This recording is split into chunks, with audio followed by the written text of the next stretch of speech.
show where we going to see.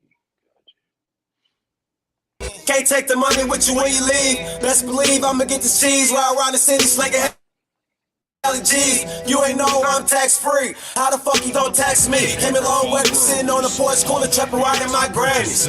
Now these niggas can't stand me. You get up what you gon' put in.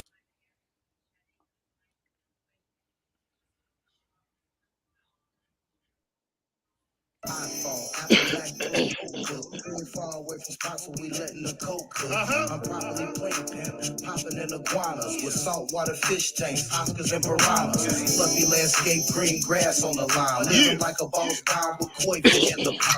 Ivory white linen, same shade. I don't know if y'all paying attention. Let me bring this shit back. What we doing right here is bringing you the daily doses of game. My man Garfield, he doing it real big with Hustler State. You know how it goes down. We got my man Hustler State 1000 there in the building. Taking that cat sinking on standby. My man M. Wolfie pushing the button as usual. Stay paying attention.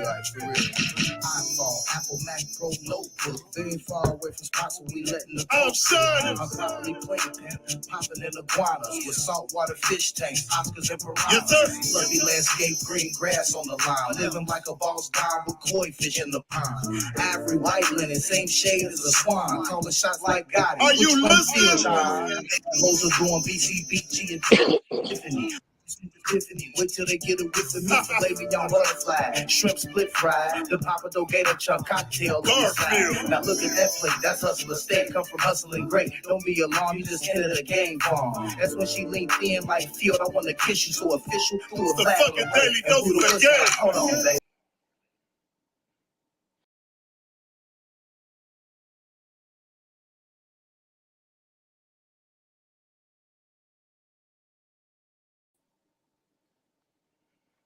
$26 on my right.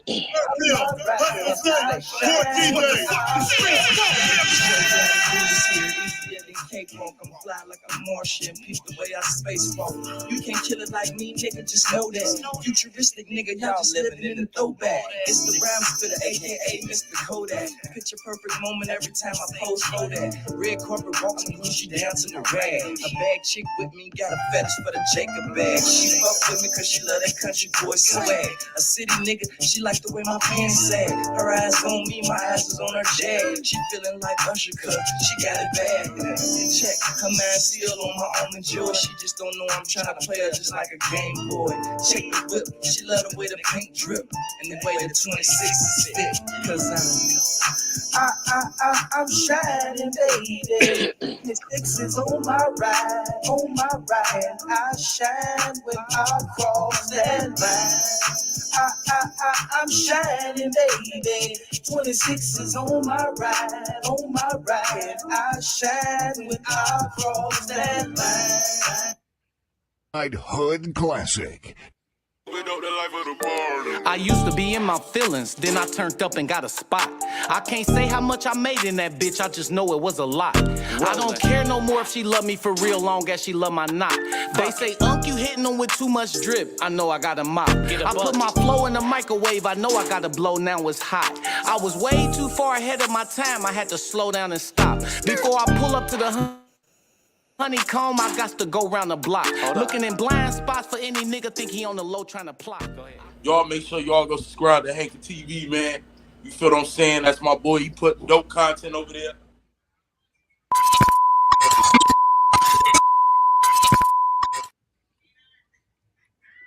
What's up with it? It's your boy JT. If I say I done it, I did it. Man, thank y'all for tuning in to Hankin TV tonight. Man, tonight I got writer, producer, director, author, spoken word artist, and owner of Easley Group Agency. What's up, Darryl Easley? What's up, my brother? How you doing, man? Man, if you can, man, can you go ahead and introduce yourself to the people? Hey, Darryl Easley, Dr. Ease, E Specific, whatever you want to call me, man. Big E, you know, Dr. Ease, East Town Posse, all that. Dayton. Okay, man. So where did you grow up at in Dayton? Thank you for having me, man. You already know. I grew up in Man, I grew up everywhere, man. I grew up in Westwood mainly. I lived down Jefferson Township for a minute. I had one of them. We moved around a lot, like a lot of us did back in the day. But I grew up in Westwood. Okay, so growing up, was you out? Did Uh-huh. you grow up in a musical family or in a family that was in the entertainment? Well, you know what? My father used to he used to sing around the house and play all the music, all the old school Isley Brothers and all that. And my sister played a lot of records, so they both influenced me a lot because they played a lot of records back in the day. And I remember living on, like I said, I grew up in Westwood, so I grew up on Kamer. I lived on Kamer Avenue a couple times, and I remember, man, going to watch plays perform a lot, man. They would, and Ohio players, Pee Wee lived around the corner from us, and we would just watch them in their garages, man, getting busy. That Dayton funk scene was heavy back in the 70s, so that influenced me a lot because I used to watch them as a kid. I used to watch them, man, do their thing, and that influenced me into getting into music. Right, man. I'm gonna assume you're a little bit older than me, man. But you know what? We probably been cross paths, man, and just don't know For it. sure. Because I lived off of Kamer, and then my Uh-huh. dad, he was the manager of other Ohio players. Wow, really? I used to go to the rehearsals when they was right there on the corner of Cornell and Salem. Is that Cornell and Salem? I remember seeing them over. I think Pee Wee lived over there off of Cedarhurst. I lived on Cedarhurst for a minute too, and they used to practice over there off Hoover a lot, and I used to watch them over there a lot too. Right, right, right. So you Yeah, start, so you started out. So how did you get in? So how did you finally get into music? man. Started, writing songs, man. Man, I'm gonna go way back for you, man. Back in, man, probably 1980 when the breaks came out. Breaks, man. I heard that. And a lot of people don't remember this guy, man. Let me know if you remember him, man. His name was King Tim the Third. He was with the group called Fatback. I can't remember him. Yeah, oh man, he was one of the first rappers I heard. His name was King Tim the Third, and this was probably 79. Then I heard Curtis Blows the Breaks, but King Tim the Third, man, the Fatback band. When I heard him rapping, I started writing in. I started writing all his shit down. You know what I mean? I started listening to him, and then I started writing all his stuff down, learning it word for word, man. And then eventually I started kind of writing my own stuff. Of course, it was but then I got better as time went by, man. Started writing my own songs, and a lot of people didn't know that I was rapping. Um, I eventually started spitting to a couple of my friends and stuff. They was like, "Oh man, that's cool. You could do it," hyping me up. So then I really started writing. And like I said, man, that was 1980 when I first picked the pen up. 1980, Curtis Blows the Breaks and King Tim the Third. After hearing that, I was on my grind back then, bro. Okay, so was you getting into talent shows or just performing for friends and stuff? Yeah, well, at first I was just performing for friends, man, and then I left Westwood. We moved over to Hickorydale, probably seventh grade. Started playing basketball, man, hanging out with people, and started really writing then more. Back then, man, they was having stuff like the Fresh Festivals, Def Jam and all them, Rakim and LL and Ice T with the Fresh Festivals in Cincinnati. So I would go there, man, and just daydream. You couldn't tell me I wasn't LL Cool J back in '85. I Right, saw him right, perform, right. man, come out to Sky in that big radio. I was like, oh no, that's me right there. So then I started getting into talent shows. I met a guy named Gerald Williams, man. He was from Trotwood. Me and him became good friends at like 14, 15 years old. He used to beatbox, and we would go to football games at Welcome Stadium, man. At high school games, we couldn't wait till halftime because when halftime came, we went right downstairs. He would start beatboxing, I would start rapping. We formed, crowds would come around, and then we just basketball games, Dunbar, Meadowdale, whatever high school was playing at halftime. Oh, we was putting on the show. So then we started traveling parks, man. Back in the day, they used to travel to recreation parks called the Summer Jams, and it toured the parks in Dayton. And me and Darryl Williams, um, Mike Wallace, man, we started a group called the Fresh Force. And man, we traveled all the parks. That's when we started getting that ghetto fame. You know what I'm saying? We was performing at all the parks, doing talent shows and everything, man, coming up.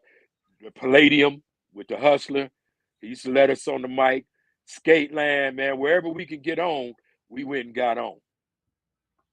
Okay, so then how did you form East Town? How did y'all form East Town Posse? The East Town Posse came about, man. Basically, Gerald, his uncle, he had an uncle named Sonny. He was a writer for the Ohio Players, George Roebuck. I don't know if you know Sonny. George Roebuck. He had a studio, man, on Grand. And my guy, Gerald Williams, his uncle, Sonny was his uncle. So Sonny put Gerald in a group with Derek Hall. His name was Double D back then. One of the best writers I know to this day, Derek Hall, man. And Sonny put him with Derek. And I would have did the same thing because Derek was one of the dopest MCs and Gerald had the beats and all that. So they put it all together, man. And so that's when I started the East Town Posse. And I hooked up with got Big Rob Moore, Herc and them, Tupac. Man, they had a production company called Bullseye Records back then. And they asked me if I wanted to open the show. They was bringing NWA to town. I opened the show, and every time they gave a show, man, they put me on. So at the time, DJ Mix, Benford Clay was my DJ, but he was a track star, so he had to go to Central State and run track. And that's when I got my other DJ, Lamar Moody. God bless him. He just passed away from cancer. So he became DJ Mix, man, and he was already down with Bullseye Records. So we formed a record company, Bullseye Records, got a distribution deal in Atlanta with Ichiban, and the rest is history, man. The East Town Posse was on the go, touring with Hammer, Public Enemy, LL, all the big dogs, Ice-T, and that's how the East Town Posse formed. Right. But so them started Bullseye Records, and they put my albums out. Go ahead. So was y'all signed or was y'all independent? Well, no, we were independent. I was signed to Bullseye.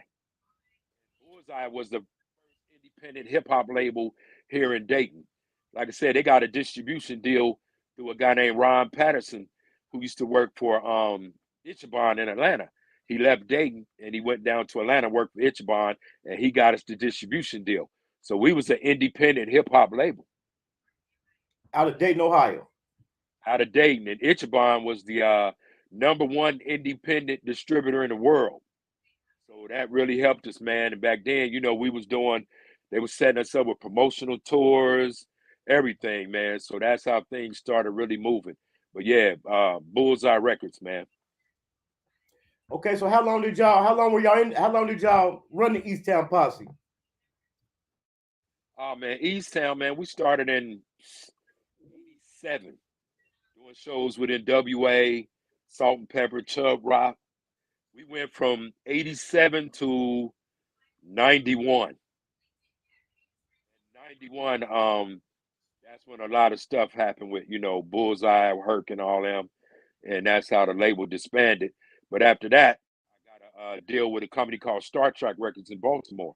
They were a jazz label. They had Pieces of a Dream, Lonnie Liston Smith, and I was the first rap act on Star Trek Records. And that's when Eavesdropping came out, the song about Gettysburg. Okay. So that's what, so after East Town Posse, excuse me. I mean, that's when you went and did that. So how did that go? How did that go for us on your career? Man, Eavesdropping album really put me on the map. Well, Bullseye put me on the map, first of all. I'm going to give it up to them. But when I put out Eavesdropping, man, song about Gettysburg was just exploding. I mean, I was getting calls from all over the country. I had people in the military calling me from Germany, like, man, they playing your song over here. You talking about Gettysburg. So Man, that album blew up, man. We toured heavy, you know, made a little money off that album, traveling, doing our thing. Star Trek Records really promoted us well.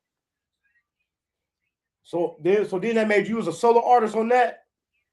Yeah. It was Dr. Ease and DJ Mix with Bullseye, but then after we disbanded, it became Dr. Ease and the East Town Posse. So I was a solo artist then. Okay, so what did you do after that? After my hip hop career, man, well, after I got tired of getting screwed around with record companies, I started my own company called Ohio Funk Entertainment. And with Ohio Funk, man, I released this album called Ohio Funk 2002. And what I did was I did songs with all the original artists from Dayton. Me and Sugarfoot, man, we did Skin Tight Over. Me and Keith Harrison, Robert Neal, we did Riding High Over. They was part of Phazo. Who else, man? Flipside was out banging in. We did a song called The Intro. Don Taylor from Sun. We did a song, man. So we man, I hooked up with all the Ohio Funk legends, man, and did a song with them. That album is in the Funk Hall of Fame here in Dayton. It's the only hip hop album in there because I done something nobody has ever done, and that's put all of them Zap, Sugarfoot, Phazo, Sun, Mark Woods from Lakeside, all them on the same project. That's never been done, man. So Right. it's in the Ohio Funk Hall of Fame here in Dayton. So I'm very proud of that. And I done that under my own company, Ohio Funk Entertainment. So man, we got a lot of talent in Dayton, man, all around the board. So what would be some advice, man, that you would give some of the people that's now that's in music? Man, something I do, man, is my way of giving back, man, is I try to help some of these young guys, man. I done worked with a lot of young cats, man, from Y Tank, Iman Jones, Yellow Pain, my son Versatile, man, he a dope MC. I work with a lot of young guys, man, and try to give them the experiences that I had, try to point them in the right direction, so that they wouldn't have to go through some of the things I went through. And I wrote this book that's gonna be coming for you. I was supposed to send you one, but I was under the weather. But this your copy right here, bro. This book right here, I call it an inspirational book for up and coming artists because it talks about my whole life and my career in the music industry, the ups and downs, man, the do's and don'ts, mistakes that cost me millions of dollars, Right. And one of the mistakes was, man, I didn't take advantage of all my opportunities. You know what I'm saying? I'm in Atlanta, man, sitting next to Russell Simmons. And he like, we performing, man. And he like, man, give me a call Monday. Jack the Rapper performing. Russell Simmons like, give me a call. I take the card and give it to somebody else. That was my manager back then. Hey, Russell want us to call him. But they never called him. But that was a mistake, man. Def Jam, back in the 80s, 90s, man, they had everybody. They did. But he wanted me to call him. I didn't do it, man. I trusted people, man, to a fault. I'm a loyal dude, man. If you helping me out, I'm right there with you. But when you don't do what you're supposed to do, and I'm still loyal, you know what I'm saying? So that's what I try to teach people, man. Don't be loyal to people that ain't loyal to you. So that was one of my mistakes, man, that cost me millions of dollars. I'm hobnobbing with Ice-T, MC Hammer. I mean, I got their phone numbers. We talking on a weekly basis, but I didn't take advantage. I didn't take full advantage of it. So I would tell young up and coming artists, man, take advantage of every opportunity that you have. Like right now, you got T Hunt. He a young guy. Loyal Wise, man. I'm helping them guys. I got some connects in LA, and we trying to get some of their music on these TV shows, get these licensing deals popping. And T Hunt, Loyal Wise, man, they jump right on it. And we got some promising stuff happening soon. So that's my way of giving back to them, Right. So coming from Dayton, Ohio, man, like we said, we had the Sun, Ohio Players, Slave, Roger Troutman. So how did it feel a guy coming from Dayton, man, to for your career to flourish, man, and to meet the people that you did? Did you think it was gonna go that far? Excuse me. You know, I when things is being created, you don't know the effect it's going to have. You know, like me being the first artist from Dayton on the national level, I didn't recognize that back then. You know, after it was over, then you recognize, damn, I did something special. You know, being the first hip hop artist from Dayton.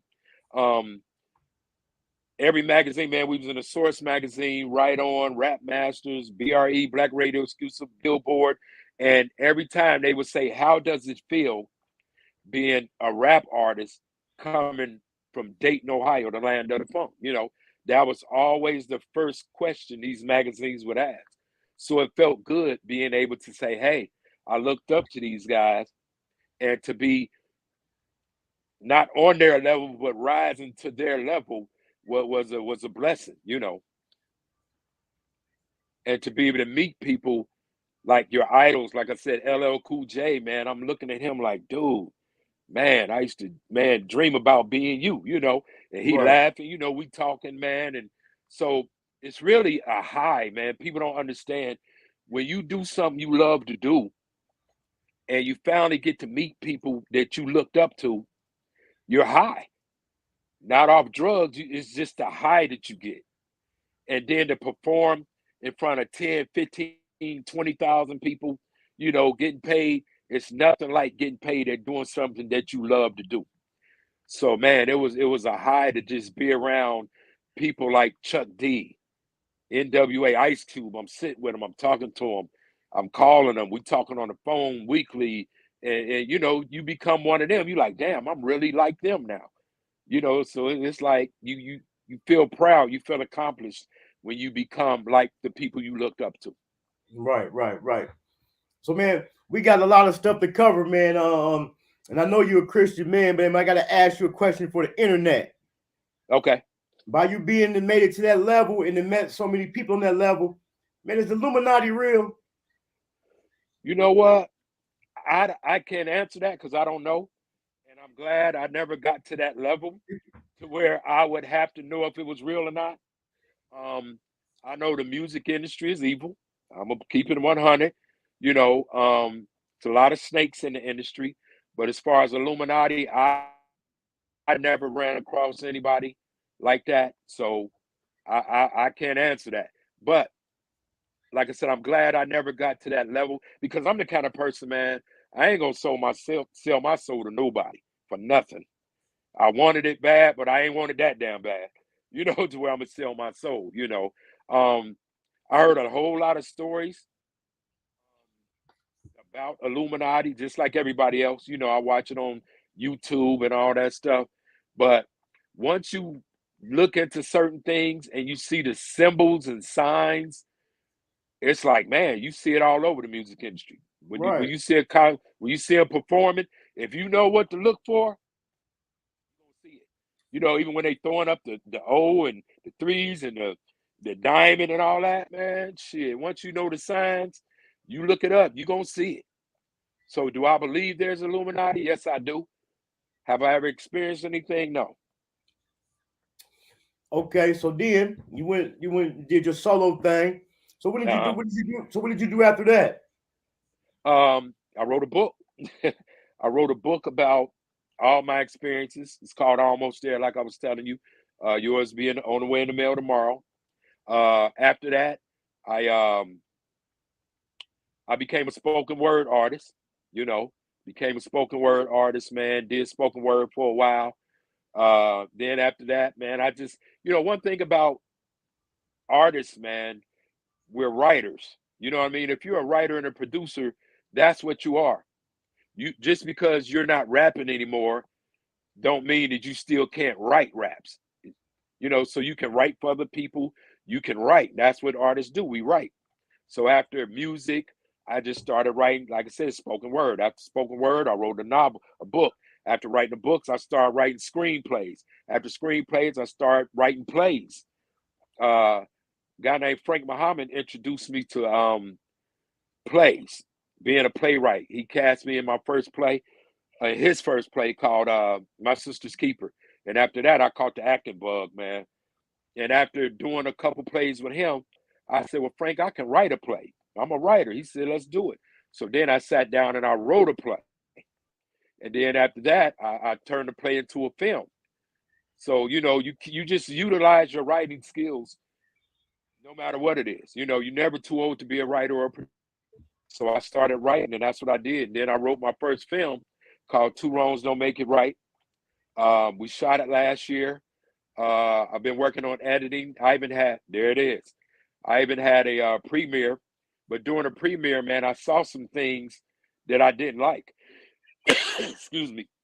So the good thing about doing your own is if you see something you don't like about it, you can fix it. So I held it off and I reshot some scenes, man. And I'm gonna send it to some people in LA, man, and they're gonna try to get it to Netflix, and we're gonna go from there and see what happens. Right. So it's being as deep as you was in the industry, man. And then, like I said, and we both agree, man, it's a lot of talent in Dayton. We got music, hip hop, Yep. we got the movies. Man, what do you think the city need? What you think do we need to do, man, to make our place and to get our place back? You know what, man? Dayton got all the talent in the world still, man. We got like your guy Jason Hampton, man. I'm so proud of that guy, man. That dude doing his thing, man. Movie tip. I'm looking up to him. You know what I'm saying? He doing his thing. Nothing but prayers and the best for him, man. We got even Darren Bird and them, man. They put a film out, Tequila Day. We got it here, man. It's just, Dayton we just got to stick together finally, man. It's hard to do for people. I don't know why. I'm a giving person, they giving people. You just get with the right crew, man, and stick together. And we can make something happen here because we got all the talent in the world. We just got to stick together, man, and look out for one another like they did back in the 70s. We can do it. We can bring it back. We just got to, be there for one another, man, and not look like, oh, I want to be the one. I want to be the main guy. I want to be the hottest. No. If we all work together, man, we can get it back. We can get Dayton back popping like it was because the talent is here. The writers is here. These young boy rappers are so dope, man. They here. Everybody just got to stick together, man, just like they used to back in the day. Right. So you touched on being a writer. So tell us about the award you won last night. Oh, man, I appreciate that, man. I won an award. I started doing screenplays for a guy. His name is Coach John. And he teaches people how to write screenplays. If you want to shop your movie, you have to write it in screenplay form. So he taught me how to write it, man, a couple years ago. And a lot of people go through him, a lot of big screenwriters and directors and producers, and he teaches you the ropes. He teaches you how to write these things. And so I did my movie, man. He came down and he got to watch everything. Actually, he got behind one of the cameras, and man, we like brothers now, man. So he had an award show last night online. He gave me um, best film producer of 2022, and he works with a lot.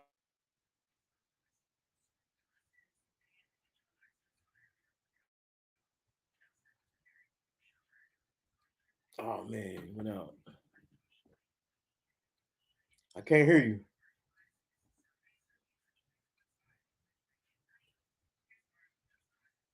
I can't hear you.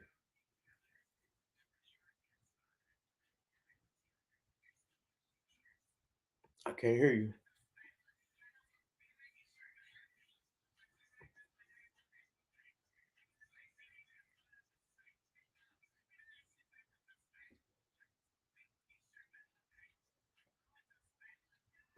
I can't hear you.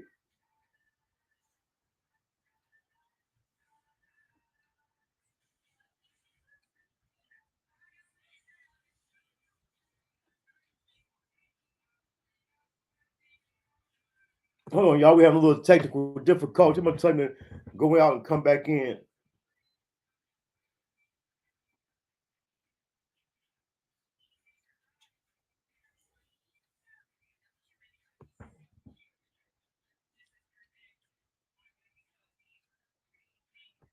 Hey, go out and come back in. Go out and come back in. Yeah, y'all, it's the world famous DJ Fuck You Soul. You now tuned into Hankin TV. Hit that like button. If you're new to the channel, make sure you hit that subscribe button. Click that notification bell. You always going live. It's going down. Yeah, what's up, man? He full of jewels, man. We definitely got a lot of ground to cover tonight, man. There's a lot of talent, man. There's definitely a lot of talent in the city, and it's crazy, man, how everybody come up here say the same thing, man. We gotta stick together. We definitely gotta stick together. Okay, here we go. Can you hear me? Yeah, I can hear you now. Yeah. All right. My bad. But back to Coach John, man. So yeah, he gave me best film producer 2022 from his class that he teaches, man. So that was a blessing. So Two Wrongs Don't Make It Right. So that was your first film? Yeah. Yep. It was a play that I wrote. I read a play called Two Wrongs Don't Make It Right. And I went to Chicago probably 2017, man, something like that. Went down to Chicago. They have a thing called Taste of Theater down there, where you can showcase 2 scenes of your play. So I wrote Two Wrongs Don't Make It Right, the film, but I wrote it into it was a play first. We went down to Chicago, man, and out of people from all over the country, man, he picked 12 playwrights from all over the country to come to Chicago. I was one of them.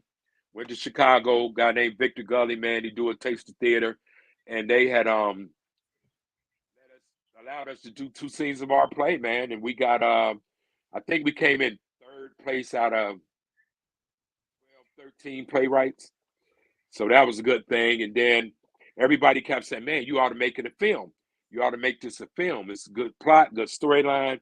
And so I thought about it, and the time was right. When God told me, hey, man, go for it, I turned it into a film. So it was a play first, then I turned it into a movie. And hopefully they can be proud of me when they see it, you know? Right. So what you working on now? Right now, I'm working on editing the film. Like I said, I started everything over, man. When I watched it, I was like, I'm missing something. So I just started over, man. I shot some scenes over that actually enhanced it, that made everything better. And I'm working on editing myself now. I'm editing the film. Um, I'm in the process of editing. And like I said, I'm working with these young guys, man, trying to get them hooked up on these TV shows, get these licensing deals. So that's where I'm at, entertainment wise, editing my film and sending songs to my connects out in LA that can get these songs placed on TV shows like All American, P Valley, you know. So I got some rapping little young cats from here, like I said, T Hunt, Lawyer Wise, you know, my son Drew Versatile. You know, we sent it, Iman Jones. We sending songs to LA, man, trying to get them locked on, trying to get some of these licensing deals going on. Right. So if anybody that's my way of giving back. So if anybody want to check out any of your old music, where can they find it at? And they can actually go to YouTube, man. My whole album's on there. You know, you can just pull up Dr. Ease, Town Posse, it'll pop right up. You know, hell, they selling stuff on Amazon. You know, I'm buying my own music off of Amazon. Old CDs and stuff that I don't have anymore. Shoot, I'm getting them myself off of there. Right. So are you willing to work with any of the other artists in the city besides the ones you're working with? Oh, for sure. Man, they can go to Facebook, man. Darryl T. Easley on Facebook. Hit me up, man. I try to, that's my way of giving back. You know, I got a little knowledge and I try to share it with everybody. You know what I'm saying? That's just who I am, man. I love giving back.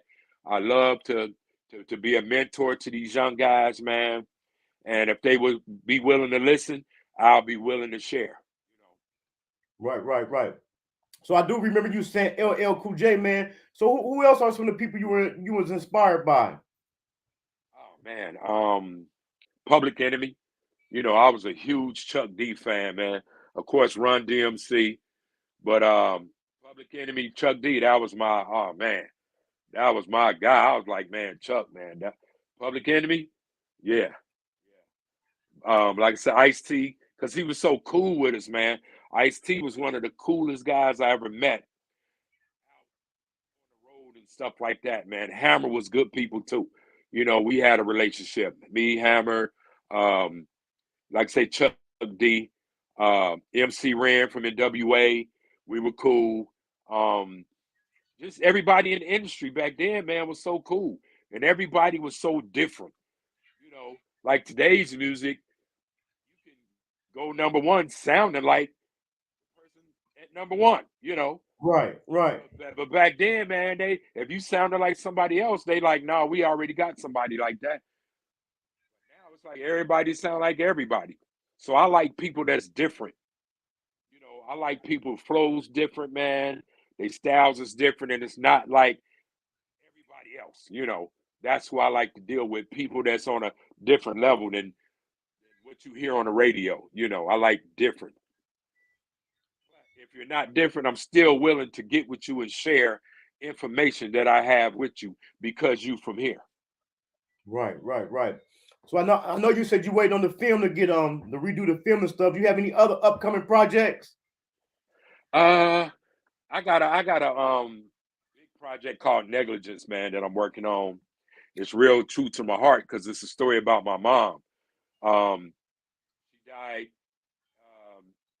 Good Sam Hospital due to negligence. So I got a whole story on that, man. Huge. This film is going to be bigger than Two Wrongs Don't Make It Right. You know, I sat with Robert Townsend one day, man, and talked to him, and he like, man, this is going to be a big film.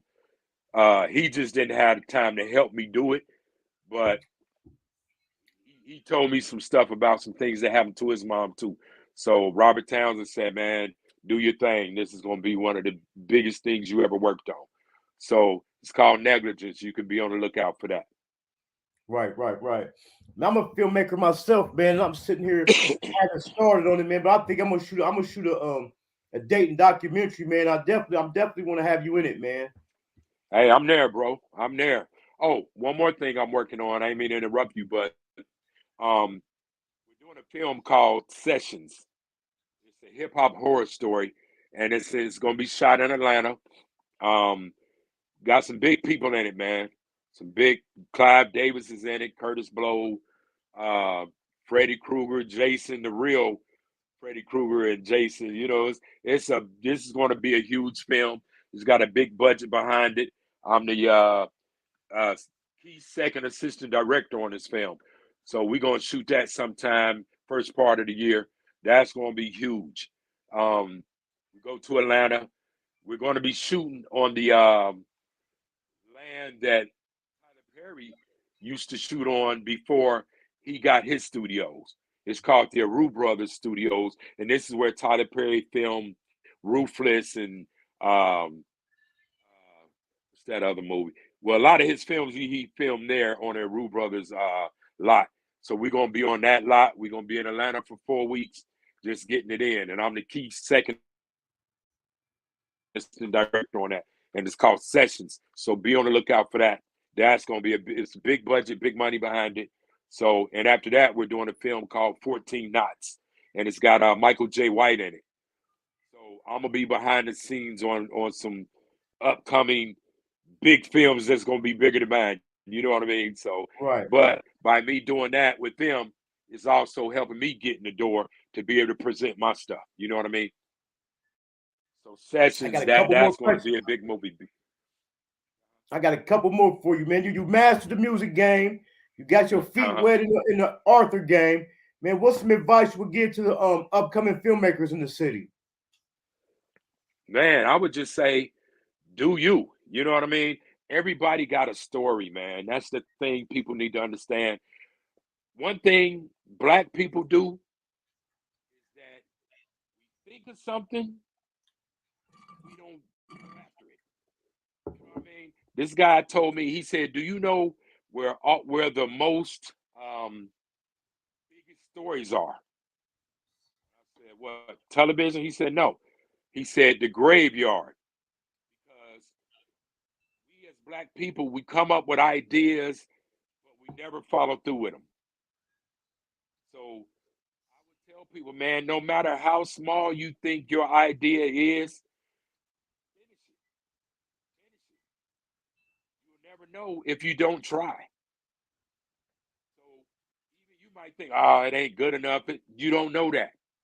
It could be the biggest movie ever, but you have to do it. You have to try it. You have to do it. Don't sit on your ideas. Everybody got ideas. Put it down. Put it down and do something with it. And that's one thing I always do, man. Sometimes I feel like I've done a lot, but then I feel like I ain't done shit because I'm not where I want to be yet. I'm still hungry. I've done a lot, but I feel like I ain't done a lot. You understand what I'm saying? You're an author. You got stuff out. Sometimes you can feel like, okay, I'm cool. I did this. But if you ain't where you need to be, then don't be satisfied. Right. Be satisfied with just doing a little bit. If you got an idea, get out there and put it out there and push it. And you just never know. But like I said, we as black people, man, we got great ideas. We just never follow through with our ideas. And I'm a kind of person, I'm a nigga that follow through. You know what I'm saying? You got your book came to you. You said, man, I'm gonna write a book. You sat down, you wrote that damn book. And it's a good book because I bought it. Man, thanks, man. That meant a lot to me when you told me that, man. I bought you autographed it, man. Yeah. It was a good read, bro. It was a good read, man. I bought that book. I love supporting, man. I love supporting my people, man. So yeah, that was a good book, bro. Good job. Right. All right, so if the people want to find you, man, where can they find you at? You can email me at darryl.easley@yahoo.com. That's DARRYL.EASLEY@Yahoo. Or you can just hit me on Facebook, Darryl T. Easley. On Facebook, Darryl T. Easley. And man, I will get back. I will reach back out to you and get with you. So hit me up. Man, that's what's up, man. I appreciate you for coming through, man. We definitely gonna link up and we're gonna work on some projects together, man. Let's do it. We're gonna try to get this city, we're gonna try to get us back on the map, man. Let's get it, man. I appreciate you for having me on, man. And man, let's get it. That's all I can say. Let's work, baby. You already know. Thanks, man. Thank you. Thank you. All right. I'm gonna holler at you. All right. All right. Peace. Peace. Yeah, that was Darryl Easley, man. He full of knowledge, man. He full of knowledge about this entertainment game, man. Excuse me, my fault, y'all. He full of knowledge, man. And like I said, man, this platform it ain't just for dating, man. It's for everywhere, man. And anybody can pick up some game, man, because game is all around the world, man. I want to thank everybody for coming through. When you clicked on the channel tonight, I hope you've seen the join button. Go ahead and join the membership. I'm gonna have exclusive content for members. I'm also gonna be giving out free merch for milestone members, books, t-shirts. I might even come through if you own a business or something. I might even come through, shoot a commercial or something for you. What else I got going on? Today, Thursday, Sunday, I got Robin J. Vet Mobley. She gonna be on the show. She's a radio TV personality. She has the creator and founder of Age No Factor. She got a full resume just like Mr. Darryl Easley did. So come through Sunday night and check her out. Jason Hampton, Jason DBKS, who he just mentioned, who did the movie Got My Hustle Up. He gonna be on January the 3rd. And he got a new film about to be released on Tubi prior to that. So make sure y'all look out for that. Also, man, if y'all know anybody else that want to be on the show, man, that can give up some game, you know what I'm saying? Guys, want to be promoted, man, hit me up. Like I keep telling y'all, just be patient. I got new content coming at the top of the year. I'm gonna be coming with vlogs. Oh, also, Monday. This Monday coming up, I got a rapper from Dayton, Little J937. He gonna be on the show. We're gonna do an interview, but after the first of the year, I'm gonna pull up on him in the hood where he at, and we're gonna do an interview / vlog. So look out for that. That's gonna be dope. So that's gonna be the beginning of the new content I'm gonna be dropping, man. If y'all ain't subscribed to the channel, go ahead and subscribe to the channel. Hit the like button, man. And follow me on Instagram and all social media platforms at Hankin TV. I'm out, man. I'm gonna holler at y'all Sunday night at Sunday night is gonna be at 6 p.m. Robin J. Vet Mobley. I'm out.